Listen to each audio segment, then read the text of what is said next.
یہ شہر بھی اسی داڑھی والے بادشاہ کی ملکیت کا پایا تخت ہے جس کا تم نے مذاق اڑایا تھا۔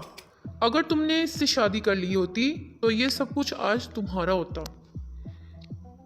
شہزادی افسوس کے مارے بولی کہ میں نے یہ کیا غلطی کر دی، کاش میں اس سے شادی کر لیتی، پر اب پچھتانے سے کیا ہو سکتا تھا۔ فقیر شوہر نے ناراض ہوتے ہوئے کہا، مجھے تم سے اور ان چیزوں سے کوئی مطلب نہیں، مگر تم میرے ہوتے ہوئے دوسرے مرد کی بات کیوں کر رہی ہو؟ کیا مجھ میں کوئی کمی ہے؟ یہ بات مجھے گوارا نہیں۔ اس بات پر وہ ناراض ہوا۔ اس طرح کی باتیں کرتے ہوئے وہ ایک چھوٹی سی جھونپڑی کے قریب پہنچے۔ کیسی بدنما اور چھوٹی سی جھونپڑی ہے، یہ کس کی ہے؟ شہزادی نے پوچھا۔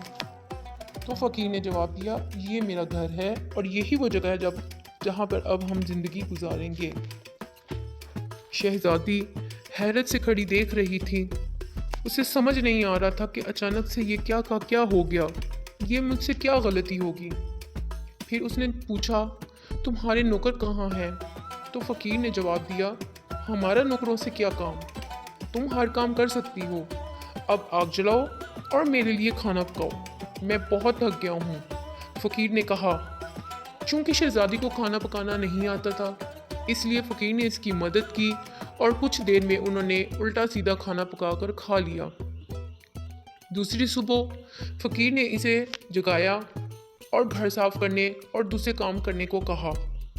شہزادی جس کو یہ سب کام نہیں آتے تھے، وہ یہ سن کر ہکا بکا کھڑی رہ گئی، لیکن کوئی چارہ نہ تھا۔ شہزادی تمام دن کام کرتی رہی، اوپر سے جلی کٹی باتیں بھی سنتی، مگر صبر کے سوا کیا کیا جا سکتا تھا۔ اسی طرح انہوں نے کچھ دن گزارے، پھر ایسا وقت بھی آیا کہ ان کے پاس کھانے کے لیے بھی کچھ نہ رہا۔ اب ایک دن فقیر نے کہا، میں نے جو کچھ کمایا تھا خرچ ہو گیا، اب تمہاری کمانے کی باری ہے، لہٰذا میں تمہیں بیت لا کر دیتا ہوں، اس سے تم ٹوکریاں بن لو۔ شہزادی یہ سن کے حیران تھی، مگر اس نے کہا، ٹھیک ہے، میں کوشش ضرور کروں گی۔ یہ کہہ کر فقیر جنگل میں گیا اور بیت کاٹ لایا۔ شہزادی نے ٹوکریاں بننی شروع کی۔ اس نے پہلے کبھی کوئی ایسا محنت والا کام نہیں کیا تھا، اس لیے اس کی انگلیاں زخمی ہو گئیں اور ان سے خون بہنے لگا۔ یہ دیکھ کر اس کے شوہر فقیر نے کہا، میرا خیال ہے یہ کام تم نہیں کر سکتی، میں تمہیں کچھ سوت لا کر دیتا ہوں، اس سے تم کپڑا بن لینا۔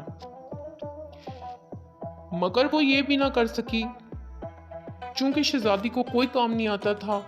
فقیر نے کہا، تم تو میرے لیے بالکل بیکار ہو، تم کوئی کام نہیں کر سکتی، تم سے شادی کر کے مجھے بہت بڑا نقصان ہوا ہے، بہرحال میں کوشش کرتا ہوں کہ تمہارے لیے مٹی کے برتن لا دوں، تم بازار جا کر ان کو بیچ دیا کرنا۔ مغرور شہزادی نے اکڑ کر کہا، مگر جب میں بازار میں کھڑی ہوں گی تو میرے ملک کے لوگ مجھے اس حال میں دیکھ کر خوب ہنسیں گے۔ فقیر نے کہا، یہ میرا مسئلہ نہیں ہے، اگر تم بھوک سے نہیں مرنا چاہتی تو تمہیں یہ کام کرنا پڑے گا۔ اب مٹی کے برتن بیچنے کا کام بہت اچھا چل رہا تھا۔ لوگ جب ایک خوبصورت لڑکی کو بازار میں برتن بیچتے دیکھتے تو اس پر ترس کھا کر کچھ نہ کچھ خرید لیتے اور کچھ پیسے دے جاتے۔ برتن تو بک گئے، فقیر نے اور برتن لا کر دے دیے۔ اسی دوران ایک غسیل بدمزاج سپاہی کا واقعہ پیش آیا جو بازار میں سے گزر رہا تھا۔ اس نے بازار کے بیچ میں برتن رکھے ہوئے دیکھ کر انہیں لات مار کر توڑ دیا اور کہا، آئندہ اس راستے سے مت گزرنا، اس راستے کو مت گھیرنا، یہ گزرگاہ ہے اور اس کے بیچوں بیچ برتن رکھنے کی تمہیں اجازت نہیں ہے۔ شہزادی بہت پریشان ہوئی، روتے ہوئے گھر آئی اور اس نے سارا واقعہ گھر آ کر اپنے شوہر کو سنایا۔ تم انتہائی بے وقوف ہو، فقیر نے کہا، تم سے کس نے کہا تھا کہ بیچ بازار میں برتن لے کر بیٹھ جاؤ، آخر وہاں سے لوگوں کو گزرنے میں دشواری ہوتی ہے۔ میرا خیال ہے کہ یہ بھی تمہارے بس کا کام نہیں ہے، خیر میں شاہی محل جاؤں گا، ہو سکتا ہے کہ وہاں تمہارے لیے کوئی کام نکل آئے۔ یہ کہہ کر وہ شاہی محل روانہ ہو گیا۔ شام کو فقیر نے واپس آ کر کہا، شاہی محل میں تمہارے لیے مددگار باورچن کی جگہ مل گئی ہے۔ شہزادی جو پہلے ہی بہت بدحواس تھی، اب اس کی برداشت آپے سے باہر ہو گئی۔ اس نے کہا کہ میں یہ کام کیسے کر سکوں گی؟ تو فقیر نے کہا کچھ بھی کرو، تمہیں یہ کرنا تو پڑے گا، اب کم از کم ہمیں کھانے کو تو خوب مل جایا کرے گا۔ چنانچہ اب شہزادی مددگار باورچن بن گئی۔ اب وہ ہر صبح سے شام تک باورچی خانے کے سارے کام کرتی تھی اور شام کو لوگوں کے آگے کا بچا ہوا کھانا گھر لے جاتی اور اس طرح دونوں میاں بیوی کا گزارا ہو جاتا۔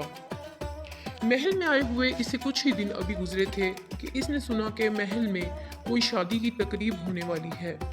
مقررہ دن جب مہمان آنے شروع ہوئے تو وہ باورچی خانے کی کھڑکی سے انہیں دیکھ رہی تھی۔